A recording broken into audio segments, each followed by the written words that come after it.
Hello student, आज इस video में हम एनसीईआरटी क्लास 11 मैथ्स के chapter 12 introduction to three dimensional geometry त्रिविमीय ज्यामिति का परिचय को शुरू करने जा रहे हैं। यह आपका नया चैप्टर है और इस वीडियो में हम इस चैप्टर से रिलेटेड थ्योरी सेक्शन कंप्लीट करेंगे और नेक्स्ट वीडियो में हम इससे रिलेटेड एक्सरसाइज पे आएंगे। अगर आप चाहते हैं कि वीडियो यूट्यूब पे अपलोड होते ही आपको नोटिफिकेशन मिल जाए तो आप मेरे यूट्यूब चैनल रमेश मैथ्स को सब्सक्राइब कर सकते हैं। ओके, जैसा कि आपका चैप्टर का नाम है त्रिविमीय ज्यामिति 3D ज्योमेट्री। ओके, तो इसमें आपको देखो, इससे प्रीवियस क्लासेस में आपने 2 डायमेंशनल ज्योमेट्री पढ़ी होगा, द्विविमीय ज्यामिति। तो उसमें आपने इस नाम से ही पता चल रहा है कि अगर 2 डायमेंशनल ज्योमेट्री है, 2D ज्यामिति है अगर है, तो वहाँ पे 2 एक्सिस ही हम लेके चलते हैं। वो आपका एक्स एक्सिस और वाई एक्सिस होता है। तो अगर आपका 2D जो हमने प्रीवियस क्लासेस में पढ़ा है 2D ज्योमेट्री है, ओके, ज्योमेट्री, उसमें हमने ओनली 2 एक्सिस लेके चले हैं जो आपके होते हैं X axis and Y axis. ये एक्स एक्सिस और ये वाई एक्सिस। ओके, अब अपने 11th में हम इस टॉपिक को थोड़ा आगे बढ़ा रहे हैं, तो उसमें हम 3D ज्योमेट्री पढ़ रहे हैं। 3 डायमेंशनल ज्योमेट्री बोलते हैं इसको फुल फॉर्म में, जिसको त्रिविमीय ज्यामिति हिंदी में बोलते हैं। उसमें हमको क्या करना है, यहाँ पे एक एक्स्ट्रा एक्सिस लेके चलेंगे जिसको बोलते हैं जेड एक्सिस। ठीक है, तो यहाँ पे अपन 3 एक्सिस के बारे में बात करेंगे, X axis, Y axis and Z axis. Okay okay, तो अब देखिए यहाँ पे, तो हमने बात की कि त्रिविमीय जो ज्यामिति होती है उसमें 3 एक्सिस होते हैं। तो यहाँ पे देखो, मैं यहाँ पे आपके लिए एक डायग्राम लेके आया हूँ, इससे समझते हैं इस चीज़ को। ठीक है, तो यहाँ पे देखिए, सबसे पहले तो यहाँ पे पॉइंट लिख देते हैं। यहाँ 3 एक्सिस की रिक्वायरमेंट होगी।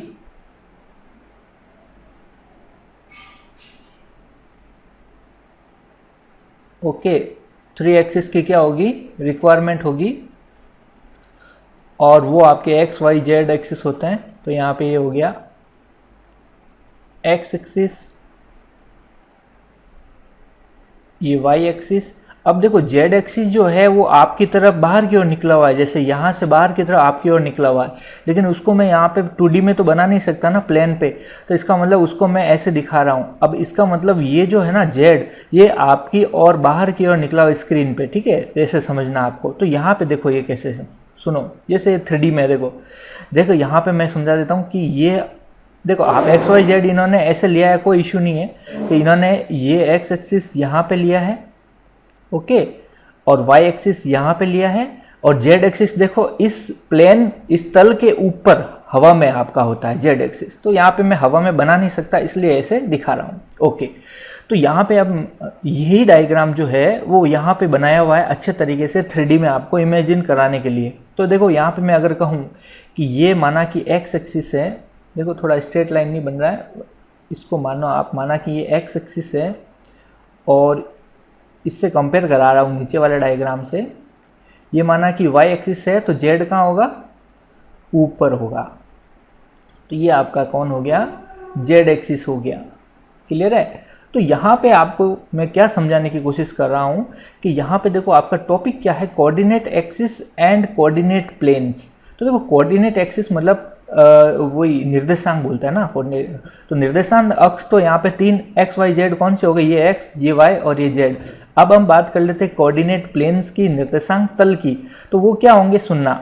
देखो यहाँ पे कोऑर्डिनेट प्लेन्स क्या होंगे, देखो ये एक्स और वाई से मिलके बना हुआ है जो ये वाला है पार्ट। देखो ये वाई और ये एक्स, इससे जो प्लेन बन रहा है वो आपका, ये राइट टिक लाया ग्रीन कलर का जो है वो आपका कौन सा हो गया, एक्स वाई प्लेन, जो यहाँ पे नीचे आराम से आप देख पा रहे हो। क्लियर है, लिखा हुआ भी है। तो अब ये तो एक हो गया ना एक्स वाई, समझ में आया। फिर देखो एक्स और जेड, ये वाला, ये डार्क ग्रे कलर जो है दिख रहा है आपको, ये आपका जो है ब्राउन जो भी कलर है, ये मैंने टिक लगा दिया है, ये आपका एक्स जेड या जेड एक्स बोल सकते हो इसको, ये आपका जेड एक्स प्लेन हो गया। ओके, अब तीसरा कौन हो गया, इससे डिफरेंट जेड, मतलब दो दो एक्सिस को लेते हुए प्लेन गिनाने हैं। तो एक्स वाई हो गया, फिर एक्स जेड हो गया, फिर जेड वाई या वाई जेड, आप उल्टा सीधा बोल सकते हो। तो वाई जेड आपका ये प्लेन हो गया, ब्लू वाला जो आपको दिख रहा है। तो कुल मिला के आपको यहाँ पे क्या पता चला कि 3D जियोमेट्री में कितने प्लेन होते हैं, कितने तल होते हैं, 3 तल होते हैं ना। तो 3 यहाँ पे 3 एक्सिस हो गए और 3 ही क्या होते हैं, तल। तो यहाँ पे 3 प्लेन होते हैं जिसको हिंदी में बोलते हैं तल। ओके, तो वो कौन से हुए, X Y, Y Z, Z X. आप आगे पीछे भी बोल सकते हो, जेड एक्स को एक्स जेड भी बोल सकते हो, ठीक है। तो 3 तल हो गए और यहाँ पे डायग्राम में भी मैंने आपको अच्छे से समझा दिया, ठीक है। तो ये आपका हो गया निर्देशांक और तल, कोऑर्डिनेट्स एंड प्लेन, किसके, 3D में। अब आगे बढ़ते हैं हम। अब हम बात कर लेते हैं अंतरिक्ष में एक बिंदु के निर्देशांक, coordinates of A point in A space. तो देखो जैसे कि हमने 2D में जब बात की थी प्रीवियस क्लासेस में, तो 2D में हमने क्या देखा था, देखिए वापस समझा देता हूँ मैं थोड़ा सा आपको। देखो 2D में हमने क्या देखा था कि अगर ये एक्स एक्सिस है और ये वाई एक्सिस है, क्लियर है, तो आपके इसको बोलते थे हम फर्स्ट क्वाड्रेंट, सेकंड क्वाड्रेंट, चतुर्थांश, ओके ना, third quadrant and fourth quadrant. और हमने ये भी देखा था कि यहाँ पे दोनों ही प्लस प्लस होते थे, यहाँ पे माइनस प्लस और यहाँ पे दोनों ही माइनस होते थे, और यहाँ पे प्लस माइनस होते थे। इस तरीके से हमने बात की थी 2D में ना, द्विमीय ज्यामिति में।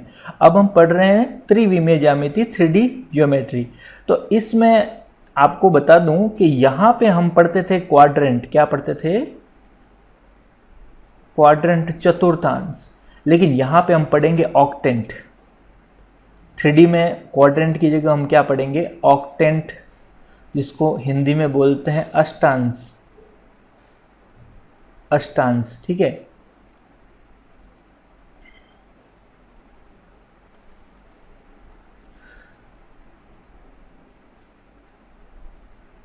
बस इतना सा फर्क है, ठीक है। तो यहाँ पे आप क्वाड्रेंट की जगह अष्टांश, ऑक्टेंट पढ़ेंगे। तो नाम से ही पता चल रहा है कि क्वाड्रेंट मतलब क्वाड, क्वाड मतलब 4, तो यहाँ पे 4 आपको देखने को मिले थे क्वाड्रेंट।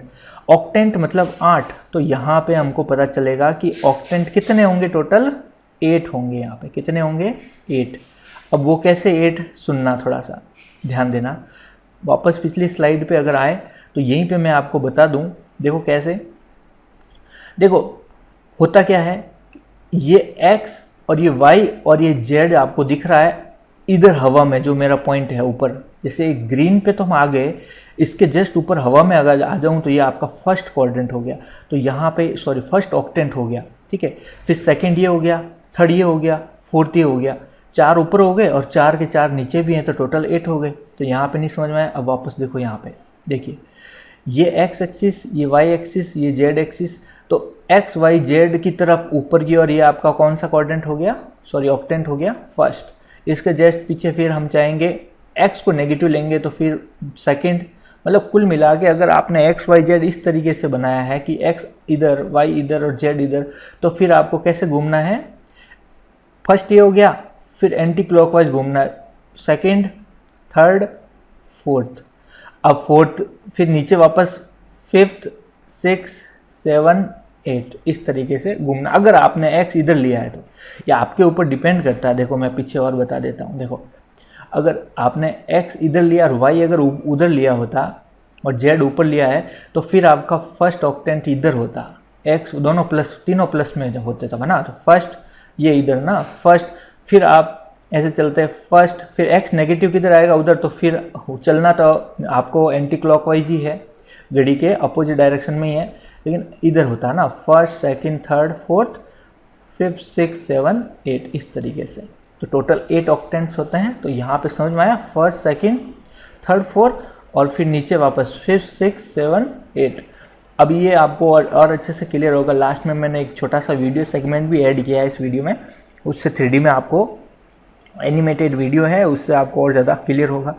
तो देखिए यहाँ पे अब क्या कह रहा हूँ मैं, तो ये आपको समझ में आया, टोटल 8 ऑक्टेंट होते हैं और अष्टांश 8 होते हैं, और वो इस तरीके से होता है अगर x y z है तो। अब उनके जो कोऑर्डिनेट्स हैं उसके साइन किस तरीके से होते हैं, जैसे यहाँ पे 2D में यहाँ पे ऐसे होते हैं, इस तरीके से 3D में कैसे होते हैं ये समझ लेते हैं, सुनना। देखो ये जो टेबल है ये आपके एक्स वाई जेड है, और ये first octant, third, second, third, इस तरीके से ऑक्टेंट है, तो उसमें कौन से क्या प्लस माइनस होंगे। अब मैं आपको ट्रिक से इसको याद करवा देता हूँ, सुनना कैसे ट्रिक से याद करना है, सुनना। देखो फर्स्ट, सेकंड, थर्ड और फोर्थ को तो हमको 2D के अकॉर्डिंग ही फिल करना है। फर्स्ट, सेकंड, थर्ड, फोर्थ, देखो साइन इसके। उसी तरह देखो ये एक्स वाई को देखो, अभी जेड को मत देखो ना, सिर्फ एक्स वाई को। तो प्लस प्लस, देखो फर्स्ट में भी यहाँ पे प्लस प्लस है, फिर माइनस प्लस, ये देखिए माइनस प्लस, फिर माइनस माइनस, फिर प्लस माइनस। तो यहाँ पे फोर्थ तक हम एक्स वाई आराम से भर सकते हैं, है ना भाई। ये एक्स वाई जो है आप आराम से भर सकते हो फोर्थ तक। उसके बाद आगे के जो 4 है उसको वापस रिपीट करना है, ये फिफ्थ पे जाएगा। ये जो पहले के 4 है उनको वापस रिपीट करना है। तो अभी तक हमने x और y फिल किया है सिर्फ। अरे समझ में आया, देखो कैसे प्लस प्लस माइनस प्लस, ये जो फर्स्ट सेकंड थर्ड के अकॉर्डिंग 4 तक बढ़ दिया, फिर वापस देखो प्लस प्लस माइनस ऐसे, फिर नीचे है ना 4 प्लस और 4 माइनस लगा दो। अब इनका यूज़ क्या है ये हम एक्सरसाइज में देखेंगे, कैसे ये में काम आएगा। ये जो मैंने आपको रटवाया है ट्रिक से, ये क्या काम आएगा वहाँ पे क्वेश्चन को, वो हम वहाँ पे सीखेंगे। वहाँ पे आपको कोऑर्डिनेट्स देके पूछेगा ऑक्टेंट्स कौन सा है, ऑक्टेंट कौन सा है, पहला दूसरा, इस तरीके से हम साइन दे के डिसाइड कर लेंगे। तो देखिए फर्स्ट क्वाड्रेंट को हम रिप्रेजेंट करते हैं एक्स ओ वाई जेड से। तो ये एक्स ओ वाई जेड हर बार चलेगा। जैसे मैं अगर लिखूँ X O Y Z, X O Y Z, X O Y Z,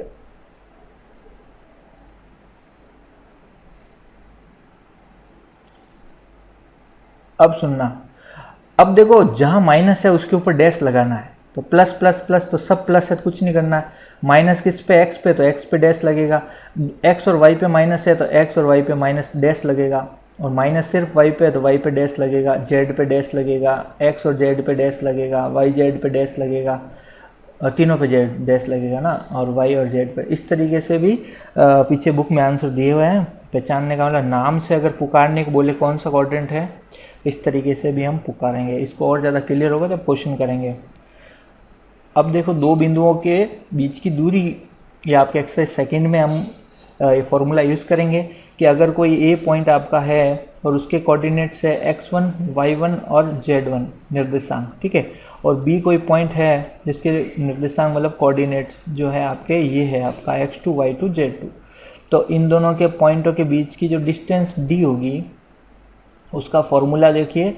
आपको 2D में फॉर्मूला अगर x1 y1 x2 y1 x2 y2, अगर आपको 2 पॉइंट दे रखे हैं अगर, तो आपको इनके बीच का फॉर्मूला पता है ना, x2 माइनस x1 का square plus y2 minus y1 का स्क्वायर, और स्क्वायर रूट यही होता था भाई, याद है ना सबको डिस्टेंस फार्मूला। तो यहाँ पे z एक्सिस एक्स्ट्रा आ गया, इसका मतलब यहाँ पे एक्स्ट्रा क्या आ जाएगा, देखो x2 माइनस x1 का स्क्वायर तो है ही, फिर y2 माइनस y1, लास्ट में एक्स्ट्रा क्या लगा देंगे, z2 माइनस z1 का स्क्वायर। तो इस तरीके से ये आपका स्क्वायर रूट में चलेगा, ये इस तरीके से ये आपका क्या हो गया, फॉर्मूला हो गया डिस्टेंस निकालने का। और क्लियर है क्या, इजी सा है ये टॉपिक, पूरा चैप्टर ही इजी सा है। तो इस तरीके से इसको हम कंप्लीट करेंगे।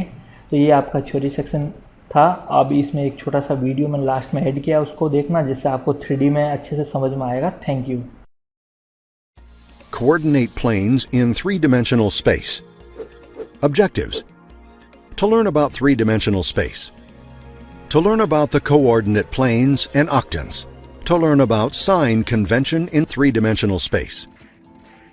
Let us consider three planes intersecting each other in such a manner that they are mutually perpendicular and also have a point O common on all three planes. These three planes intersect on the lines XOX dash, YOY dash, and ZOZ dash, called X-axis, Y-axis, and Z-axis respectively. These three lines are also called the rectangular axis of coordinates. The plane XOY is called the XY plane.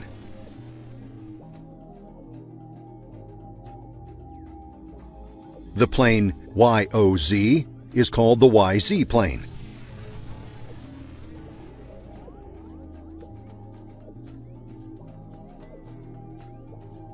and the plane ZOX is called the ZX plane. These three planes are also called rectangular coordinate planes. Upwards in the direction of OZ, the distance measured from XY plane is taken as positive, and in the direction of OZ' is taken as negative. Similarly, in front of the YZ plane along OX, the distance is taken as positive, and to the back of it, along OX' as negative. The distance measured to the right of the ZX plane along OY is taken positive. To the left of ZX plane along OY' as negative. The point O is called the origin of the coordinate system. The three coordinate planes divide the space into 8 parts known as octants. These octants are numbered in a particular sequence as indicated. As in the case of 2D, the location of a point in a quadrant gives us the sign of the coordinates. Similarly, the location of a point in an octant gives us the sign of the coordinates. Summary. In this session, we have learned the three-dimensional coordinate system and the sign convention.